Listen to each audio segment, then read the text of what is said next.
Hi. Hi guys. As we're walking down the streets of Pererenan, we stumble upon a good question. Why have I not had any Balinese food in Bali? Well, maybe this is the right place to begin. Home is a tucked away small little spot here on the streets of Pererenan, but what's special about home is the chef. Chef Wayan. And Wayan is a very common name in Bali. It would be like Chef John or Chef Jose in different cultures, but Chef Wayan is not just any Wayan. He is the Wayan that has written the cookbook Paon, which is one of the leading authoritative cookbooks on Balinese cuisine. So today, Jason over here is going to be interviewing Chef Wayan about his opinion and direction about the future of Balinese cuisine. Yep. We're going to look at what the evolution of food has been in this area.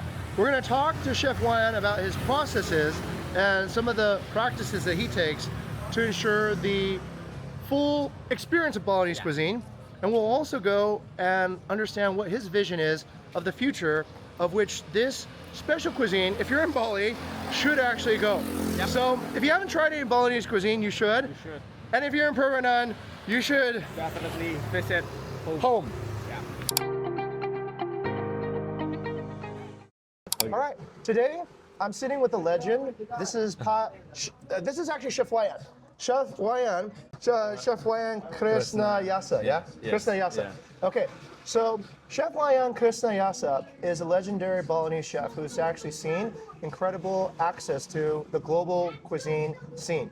He's worked in many countries, in particular the United States, in Michelin-starred restaurants. And today we're sitting with him at his restaurant here in Pererenan to talk about cuisine. I'm holding one of, I think, the most esteemed cookbooks on Balinese cuisine here. It's called Paon.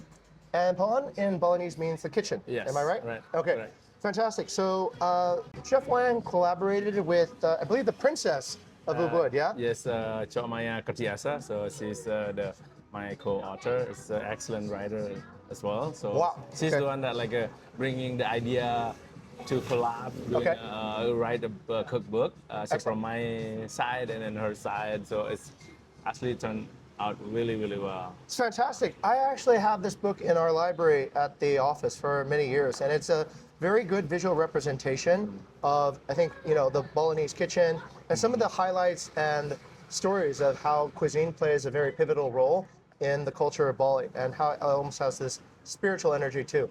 So today we're going to be going and exploring a bit more about what goes into the process of food, dining, and some of the directions of how the food scene is changing in Bali, right? Yeah. So I'm going to invite Jason over there to come over here. Jason! So Jason over here will be interviewing Chef Wayan, and I'll be just kind of here to listen and add further questions as necessary, right? All right, Jason will begin the interview. Chef Wayan, let's do this. All right, let's explore what's happening in the future of food for Bali. Yeah. Right? Yeah. Sure. Okay. So first of all, thank you very much, Chef Wayan, for having us here in your lovely restaurant. Yeah. And my first question is, tell me, Chef, what is your inspiration for home restaurant, and what's the mission behind you? So yeah, this is really, for me, it's a really direct why what is the inspiration from home.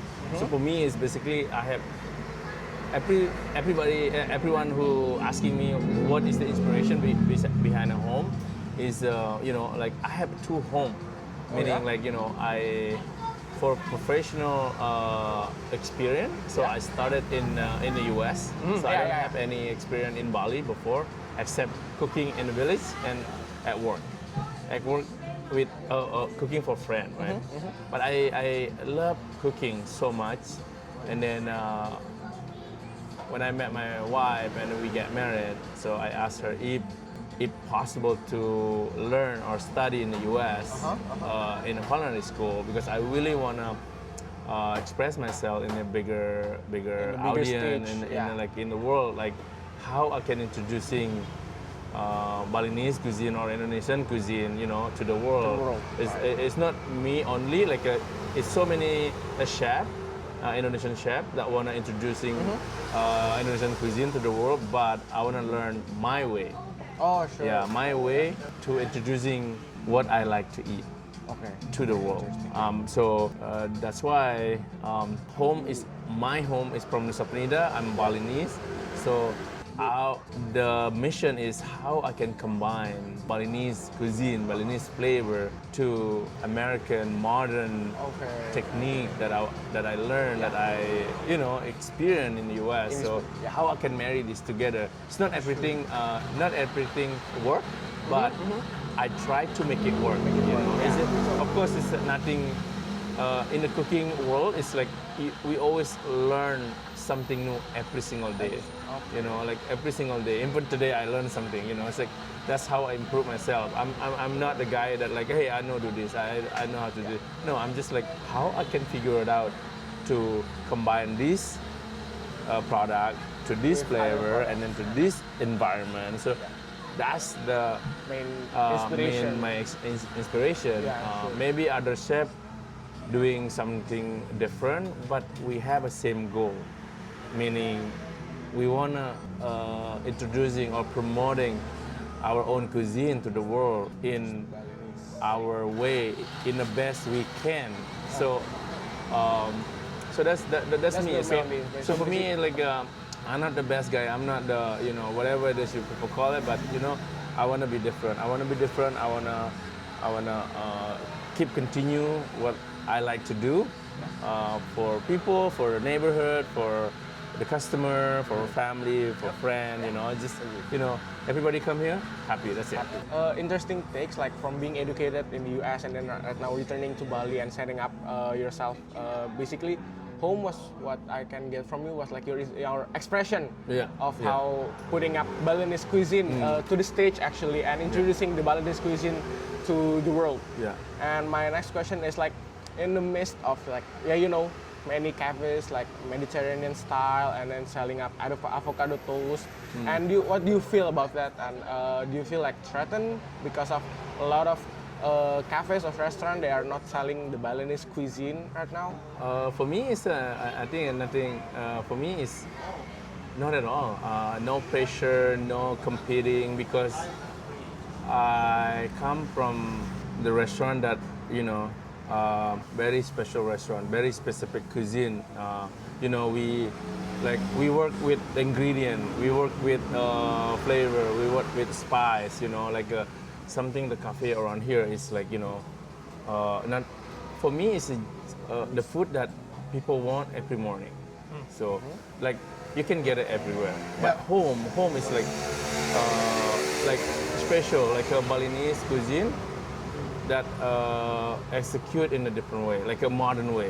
Still you got the flavor, but the presentation or the way we serve the food is really different than any other warung. So most people, not most people, I see like a few people complaining why your nasi goreng is more expensive than side of the road. So for me, I'm the chef that like I'm just like smile in my heart, like my nasi goreng, I'm not gonna tell the guests that my nasi goreng is special, but I explain it in a different way. So we, our nasi goreng is here. We use this type of bumbu. This is how we do it. This is how we cook our rice. This is how we serve our nasi goreng. It's not just like nothing wrong with the sweet soya sauce with ajinomoto. Nothing wrong with that. I love that shit. Sometimes I get it. But here I try to serve something special that nobody serve it out there on the side of the road. But if my customer saying that why Balinese food is expensive, I will show them why it's expensive. So the product that we use is fresh every day. You can see my kitchen. I have only one under-counter chiller. My team prep every single day just to serve lunch and dinner. So lunch, we probably do like 10 to 15 people, and then we still prep, continue for the dinner service. So every dish that you have, that you order for dinner, we prep it the same day. When we finish, we finish. I have one guest complaining, why you don't have this? we sold out. Right. Yeah. So we don't have a space to keep our product longer. Only enough for one day. That's it. Okay, interesting. Yeah. Okay, since you talk about the high quality of your food actually, yeah, and the perceived like is it expensive or not, do you think like the market is not ready? Like, do you think that we need to educate them that certain type of Balinese food need to be served ready, fresh, and then maybe made in not too many people? I think for me is after the COVID. After the COVID, is the market is changed. The market is changed, meaning like people appreciate something like that because after COVID, during the COVID people always want to eat something good, good product, organic product, or pesticide free, fresh caught fish, or something local source as well. So I take advantages of that to be my base. Back in the day before COVID, people not really care. We have to explain it really hard to the guests what we're doing, what product we're using. But now, people understand. People understand what is good product, what is a good food, what is a good flavor. People understand. Maybe not 100% people understand, but most people understand what is a good food, what is a good product. That for me, I work with farmers in Bedugul. It's an 8 family in Bedugul.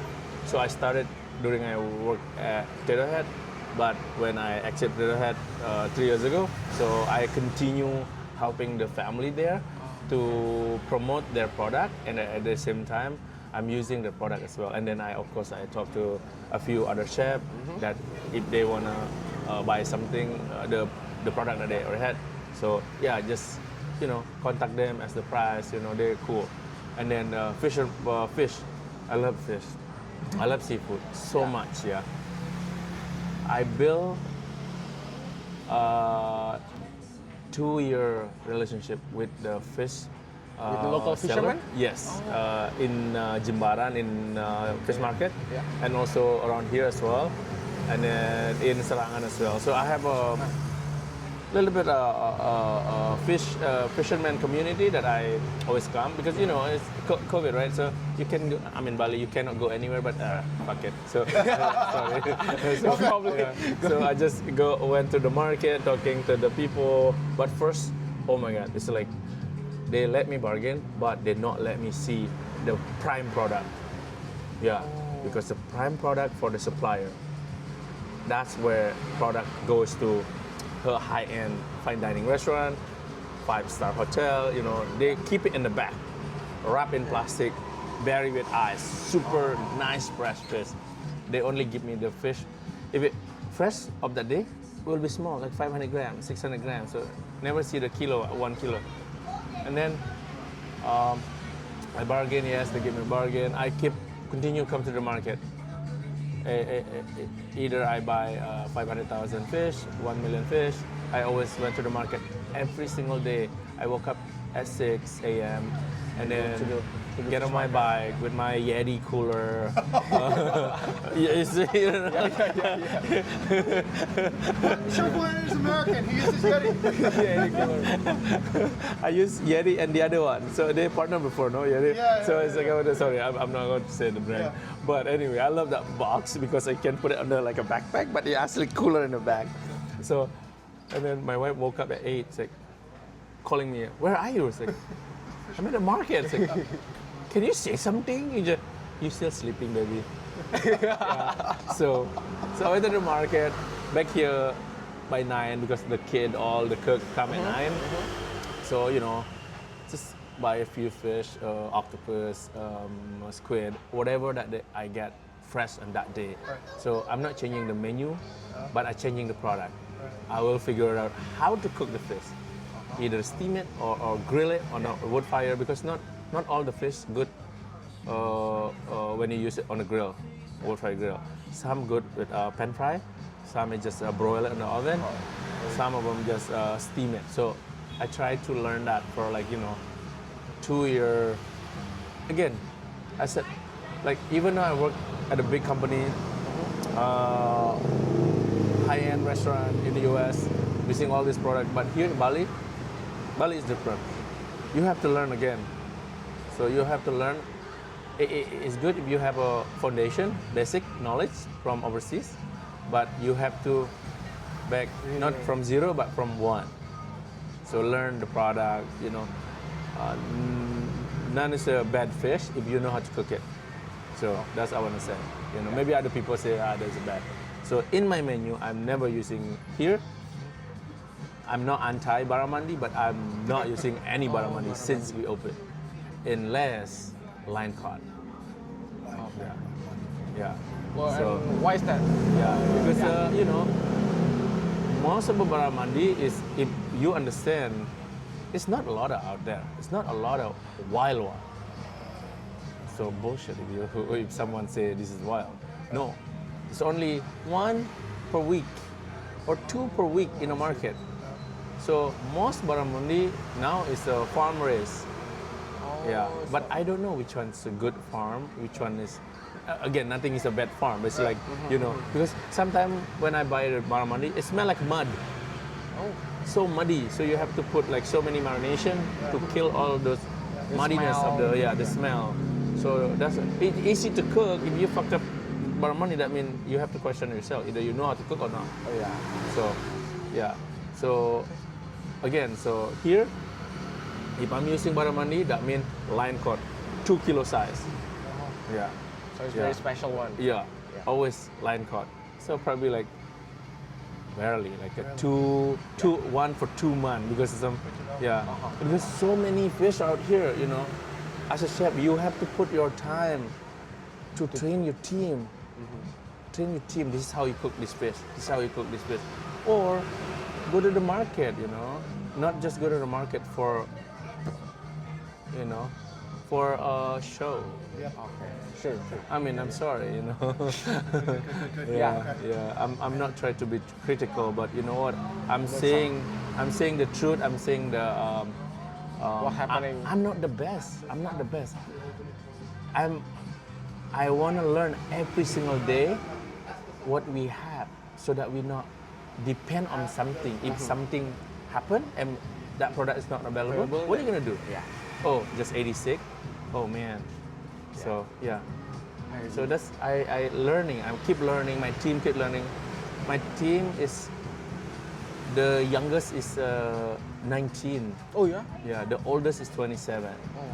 So I call my team is I teach them from the elementary school now to high school already. So like they know me they know me, my character, the way I want it done, the way the kitchen is clean, the way it's kitchen organized, things get done, it's in a small way. Like we use what we have. Yeah. We don't have any fancy thing. If I have something fancy, that means someone gave it to me to try. Excellent. So Yeah. So, Chef Wayan, like you've seen that this has become the culture, right, from your restaurant, and do you see that this culture is appreciated by any other restaurants, like providing the highest quality and fresh ingredients and other things? so far, it's like a lot of people really. I can say most people really enjoy what we're doing here. Like they appreciate the product, the flavor, the presentation as well, and then the freshness. So that I can see like the graphic is getting more people really appreciate to come here. I can see the faces like once a week or like twice a week. Oh, a loyal customer. Very loyal customer. I have one loyal customer like come here every day. Wow. Yeah, lunch, dinner, like every day until he moved to Sanur now.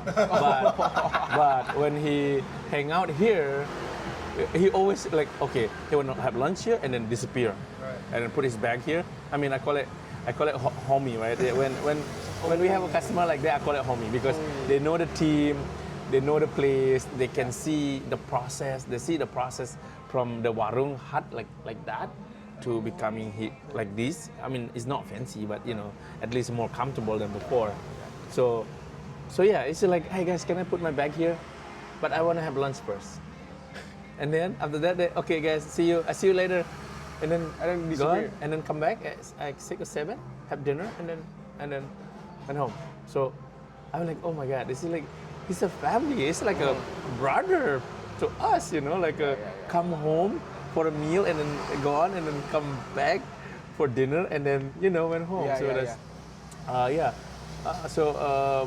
And then this is like I think for me, it's like the younger generation who came here as well. Now I can see mostly Indonesian, Singaporean, Hong Kong. I have the guests from Philippines, from Thai, Korea as well. They really enjoy. They really enjoy. Young, very young guests. They seem like really appreciate the flavor. Maybe because the look, the presentation, it's their vibe, and plus with the flavor that they expect. The market demographic here is I can't really some week it's just so many Asian. Oh, I see. Some week it's just all the Australian, like big table, like 6 people, 8 people, 10 people. Like I don't know what is the graphic movement in internet or Instagram or whatever it is. It's like kind of like, wow, this is really awesome to see, like who came here and then dine with us.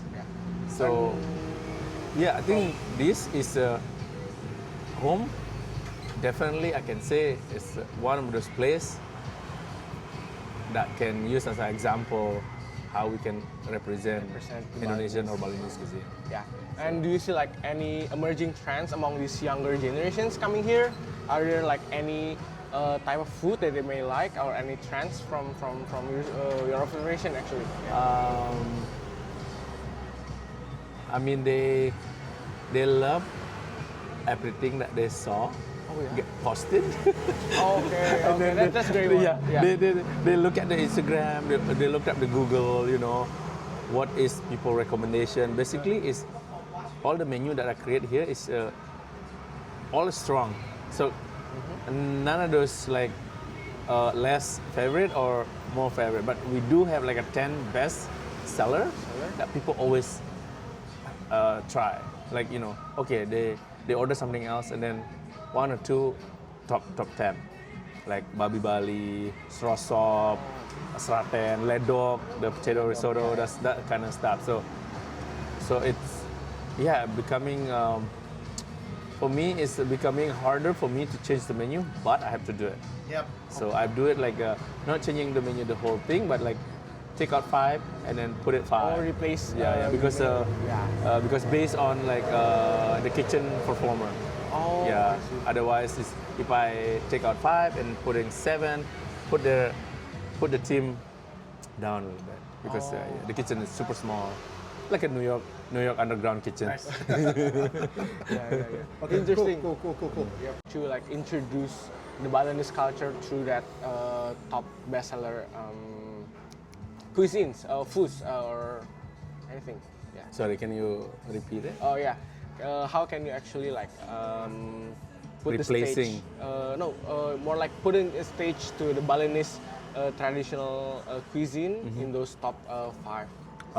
First thing is, since the beginning, I just like try to I'm gonna pick because I'm from Nusa Penida, 40% will be from Nusa Penida and 60% is from mainland Bali. Balinese. So okay, what dish from Karangasem, from Klungkung, from Gianyar, from Bangli, from Negara, Tabanan, or Singaraja, right? So and then also based on my book as well. So based on my book, so I narrow it down again. It's like 40% Nusa Penida, must, and then I narrow it down based on my book. And then after that, then I can what is a popular dish from Jembrana? Okay, I can do betutu kuah. Okay, so make a betutu but with soup in it. Or nyat from Bangli.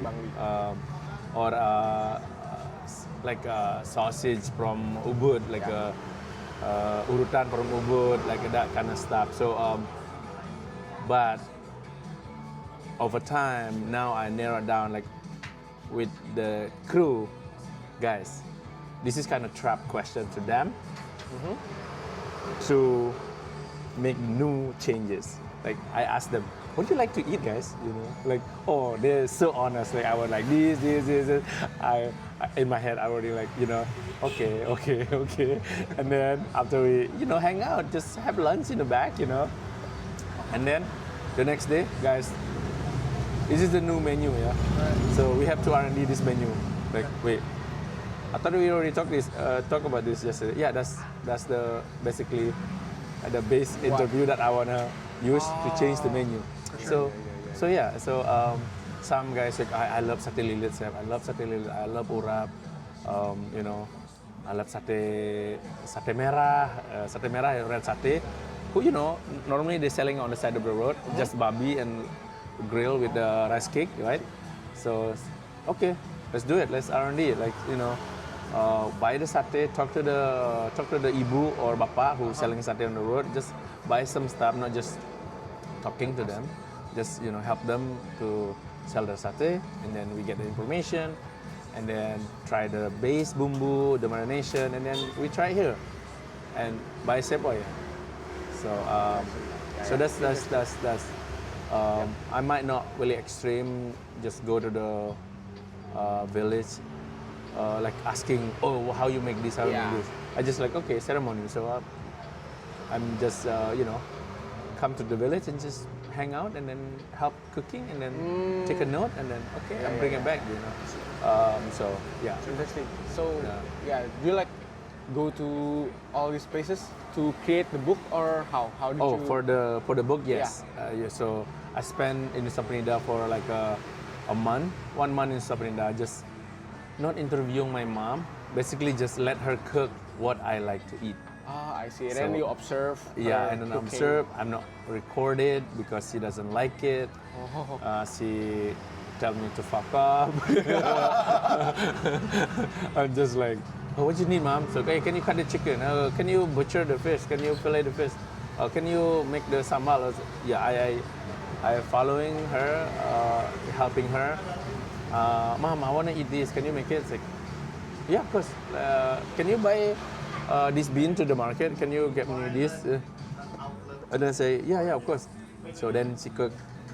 So that's how I capture my mom cooking, and then my auntie and my dad's sister as well. So she's a really firecrackers and then like, but she's a good cook. So that's how. And then just traveling in Bali to the village that I know who is there, who is my friend. So I come there, hey, I want to see this, and then show me, and then take me to places. Yeah. About yourself, learning how to cook, and then documenting everything on the Paon, the book actually. Yeah. And my next question is like, how has your own life journey influenced your approach to the art of cooking, like right now? For me, I don't want to say I'm different than anybody else, but I'm definitely have my own way to create something. You know, sometimes my cook, my chef know by now. Like he not really worried. Like, you know, we have an event, right? We have an event. He just want to know what is the menu. He not worry how we present the food, because I will change something. Like not immediately. Like the event is today. I change something. Hey, how we cook, how we present the food. I changed it yesterday, or can be changed right now, because that's how I train in the US, in New York. So I mean, I don't want to say the presentation is not really important, but just, you know, just be natural. You know, I don't like when we, you know, like in a fine dining restaurant, some people like make a sketch, right? This is the plate, round plate or square plate. Oh, we're gonna put the proteins here, sauce here, condiment here, or the side here. For me, I want to see what does the plate look like. So I give the plate demand, not me demanding like, I want this kind of plate. start with the ingredient. Yeah. Start with the. Yeah. Okay. So yeah, I might not too artistic, but you know, Trying this to is who I am. Oh, yeah. I'm not trying to garnish make everything perfect, you know. But I like something look nice and clean on the plate. That's all. And then focusing to the flavor as well. Other chef they really like very particular, make a scat or this is the meat here, this is sauce here, and then have to be follow that instruction. For me, sometimes yes, sometimes like just follow the situation. Interesting. Yeah. Interesting. Okay. Yeah. My next question is this, Chef Wayan. Do you believe that food could be the entry or the touch point of cultural identity to introduce something to other, perhaps like the Western, to have like a touch point via the cuisine? Do you believe that? Or For me, yeah, I believe that. I believe that when you come to Bali, and then you're eating avocado and toast, that's you're not in Bali. that's nothing not wrong with that. I'm so Yeah. sorry. Yeah, nothing wrong with that. But yeah, you know, that's not how you. yeah. You come to know Bali, at least culture you here. try satay at least, Yeah, or nasi campur or something like something that like you know representing the Balinese cuisine. yeah, the culture here, you know. I mean, yeah, the culture and then the flavor and then the spice and you know, the whole energy, you know. So, in your opinion, since the Balinese cuisine is becoming like the entry touch point, what are the challenges actually for the Balinese restaurant? They are trying to setting up the stage for the Balinese traditional and trying to compete somehow with any other restaurant they may have not selling The enough cha- Balinese traditional cuisine. The challenge is the confident. Are you confident enough or not? Yep. Yeah. Are you really want to be confident and willing to fail? Because you know, I'm sorry to say, with all due my respect, people always, some people, not everybody, some people underestimate local cuisine. Local cuisine for them is a lower cuisine that you can get it on the side of the road. It's like a poorly executed or blah blah blah. But you know what? I grew up with that, so I don't have a problem. But for me, I wanna represent this cuisine in a high-end, you know, a standard that I learned, that I experienced before, to my little home. You know, Yeah, like you come here, you feel safe, you feel like, you know, You happy. feel like this is your home. Yeah, as well. yeah. So, the real challenge for me is how I can not get triggered when someone said my nasi goreng more expensive than nasi goreng side of the road, or my rendang. It's not, you know, why rendang can be really expensive? Why my udang bakar is expensive? Why my lumpia is more expensive? I'm not trying. I don't wanna get triggered, explain it in a mean way. I'm just like, hey, you know what? The way I execute my product is different than warung. I make my rendang with the wagyu brisket. I make my ikan bakar with Freshly catch. red snapper or sea bream or you know, all the high-end fish that I'm getting that day, fresh every day. And then, yeah, we have professional kitchen here, like, you know, store the product, take care of the product, and then the produce as well. Like, I know the source. I'm not just buying it from Pasar Badung. I mean, you know, I'm sorry, nothing wrong with Pasar Badung, but I wanna explain where I get my product. Sometimes I order from Island Organic, from Plaga, you know, but I don't wanna brag about it. I don't wanna brag about that. I'm using Island Organic, Plaga, or you know, whatever that farm that you have to be, you know, highlight. No, that's not me. I'm just like, taste it first. Yeah.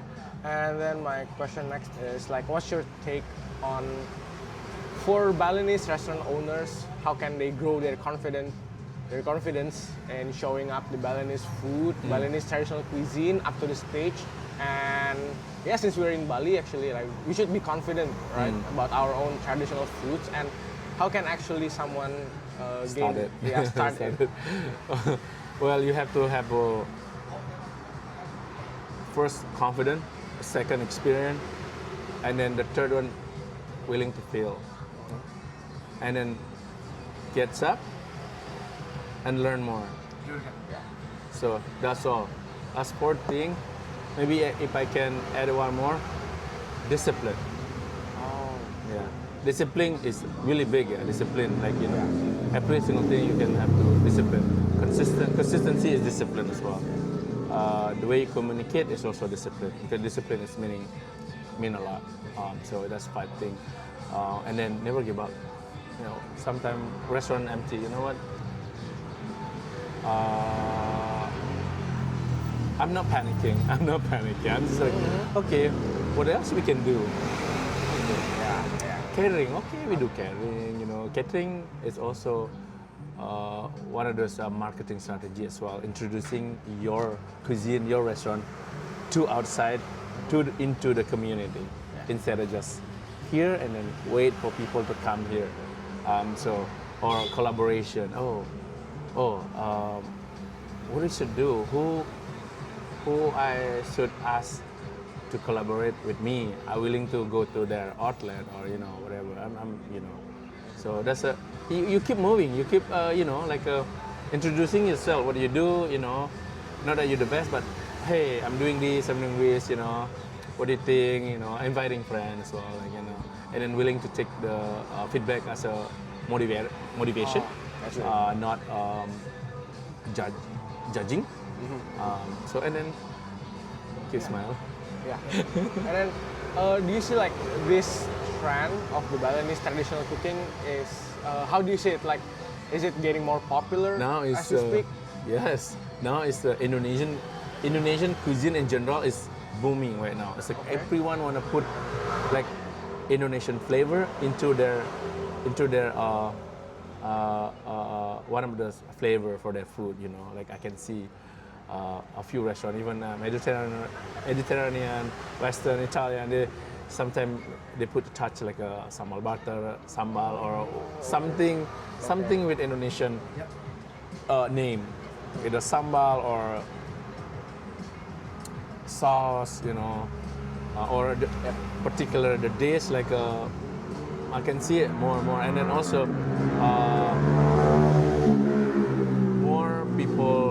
more people interested opening up Indonesian restaurant or Balinese restaurant, but they don't know how, except they have a lot of money.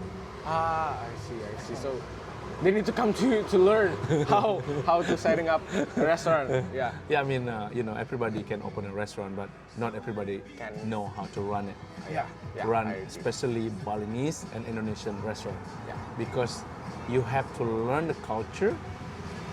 If you not learning the culture and then coming in hot here, this is my money, $1 million, I want to open a fine dining Indonesian restaurant. Okay. That's a bit too much. Yeah. Yeah, it is what it is. Yeah. All right, so we spent some time with Chef Wayan and Jason over there.